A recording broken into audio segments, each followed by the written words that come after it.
दोपहर का समय था। गोलू अपने बकरियों को चराने के लिए अपने घर के पास वाले बगीचे में आया हुआ था। अप्रैल मई का समय था। बहुत तेज गर्मी पड़ रही थी और चलती भी तो लू चलती। गोलू एक बहुत गरीब घर का रहने वाला लड़का था। उसके पिताजी एक किसान थे। उसकी माँ और उसके पिताजी दोनों ही एक साथ मिलकर खेत में काम किया करते थे। बचपन से ही घर में पैसे की कमी होने की वजह से गोलू कभी स्कूल नहीं गया।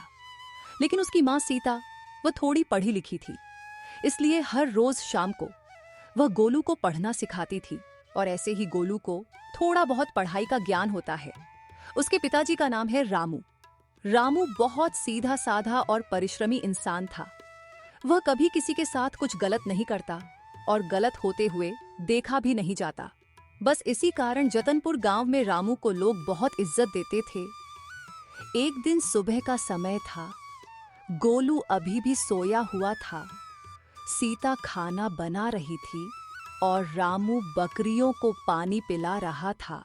अरे गोलू बेटे, अभी तक सोया हुआ है, उठ जा। देख, तेरी चंपा और मिट्टी तुझको बुला रही है। गोलू अभी भी सोया हुआ था तो रामू आकर कहता है, गोलू उठ जा बेटे।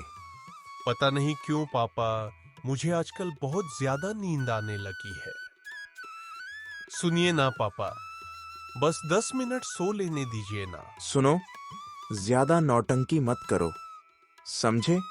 इतना सोओगे तो आदत खराब ना हो जाएगा। चलो चलो, अब एकदम समय बर्बाद ना करके जल्दी जल्दी हाथ मुंह धोकर नाश्ता करो और अपने चंपा और मिट्टी को चराने ले जाओ। वो लोग भी सुबह से भूखी हैं। अरे हाँ पापा, हम तो ये भूल ही गए थे। बेचारी मेरी चंपा और मिट्टी दोनों ही सुबह से बहुत भूखी होंगी। पापा, आप और मम्मी खेत में जाइए। मैं नहा धोकर नाश्ता करके मिट्टी और चंपा को चराने लेकर चले जाऊंगा। और हाँ, आप बिल्कुल भी टेंशन मत लेना, मैं अपने साथ खाने का डब्बा भी ले जाऊंगा। यही हुआ ना बात? अच्छा तो ठीक है। थोड़ी देर में रामू और सीता दोनों खेत में काम करने के लिए घर से निकल जाते हैं और गोलू भी रेडी होकर अपनी बकरियों को चराने के लिए निकल जाता है। गोलू मन का सच्चा और दिल का बहुत नेक इंसान है, लेकिन जब उससे कोई टेढ़ी तरह से बात करता तो वह भी उसी भाषा में जवाब देता है। अरे चंपा, थोड़ा धीरे धीरे नहीं चल सकती क्या रे? मुझे पता है तुम दोनों को बहुत भूख लगी है, लेकिन इसका मतलब ये तो नहीं कि तुम दोनों मिलकर मुझे गधा जैसा दौड़ाओगे। तनिक धीरे धीरे चलो रे। गोलू अपने बकरियों से इस तरह बात करता है जैसे मानो वह दोनों उसकी दोस्त हो और उसकी सारी बातें समझती हो। जतनपुर गांव में कोई भी गोलू से नफरत नहीं करता था, क्योंकि वह किसी से बिना वजह बहसबाजी या झगड़ा नहीं करता, अपने से बड़ों की इज्जत करता और इसलिए सभी उसे बहुत प्यार किया करते।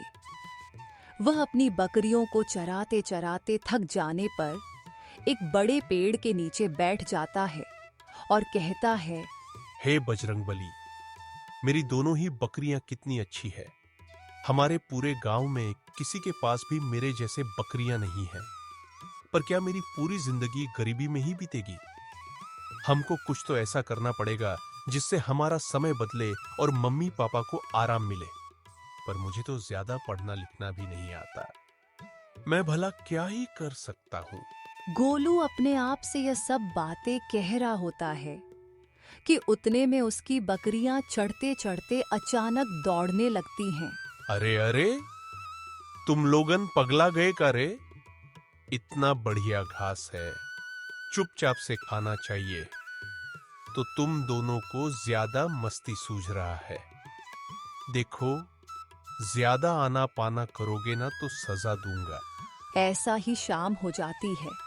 शाम के 3:30 से 4 बजे वे अपनी बकरियों को ले आ रहा होता है।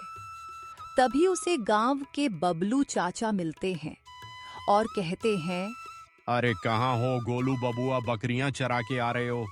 हाँ चाचा जी, प्रणाम। अरे गोलू बिटवा, कब तक ऐसे ही बकरी चराओगे? कुछ बढ़िया सीख लो। अरे तुम ही सब तो हो जो हमारे गांव का भविष्य उज्जवल कर सकते हैं। चाचा जी, आप बात तो बहुत सही कह रहे हैं, पर हमारे समझ नहीं आता कि हम करें तो क्या करें। ज्यादा पढ़े लिखे भी नहीं हैं। अरे बेटा, तो क्या हुआ अगर तुम ज्यादा पढ़े लिखे नहीं हो तो? इस दुनिया में बहुत से ऐसे महान आदमी हैं जो ज्यादा पढ़े लिखे नहीं हैं, लेकिन बहुत सफलता हासिल किए हैं।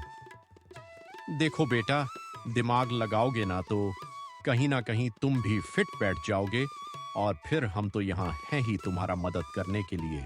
आप सच कह रहे हैं बबलू चाचा। हम तो सोच रहे थे कि जो इंसान पढ़ता लिखता है बस वही सफल बन सकता है। अरे तब का ढक्कन, तुम अगर कुछ अच्छा करने की कोशिश करोगे ना बेटा, तो हम जरूर तुम्हारी मदद करेंगे।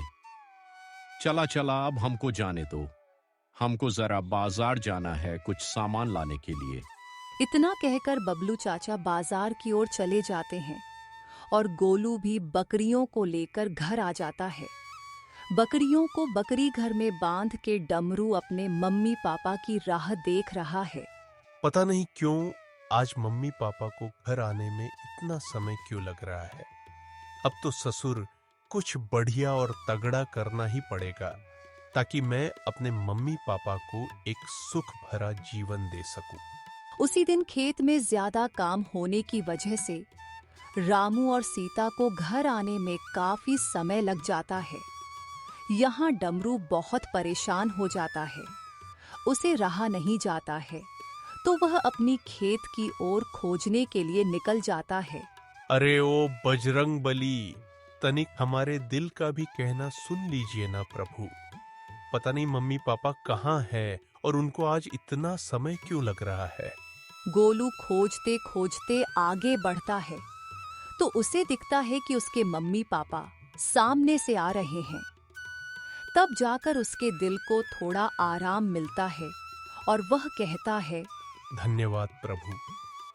क्या है ना, मम्मी पापा को नहीं देखा ना तो अंदर से डर सा गया था। गोलू अपने मम्मी और पापा के पास जाकर कहता है, अरे आज आप लोगों को इतना समय कैसे लग गया? समझते नहीं है यार आप लोग, टेंशन ना हो जाता है।